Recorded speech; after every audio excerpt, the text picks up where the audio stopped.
Един път една жена видяла един едър мъж, който седял и пръст се разхождал. Тя видяла нещо, че той държи, но това не беше нормално нещо. Това при този мъж изглежда като нейния мъж, но нямаше как да е той, защото мъжът й почина преди 6 години. Но това беше нож, което държеше.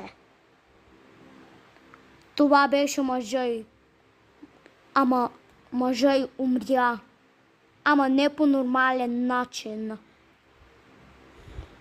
Жената беше потресена.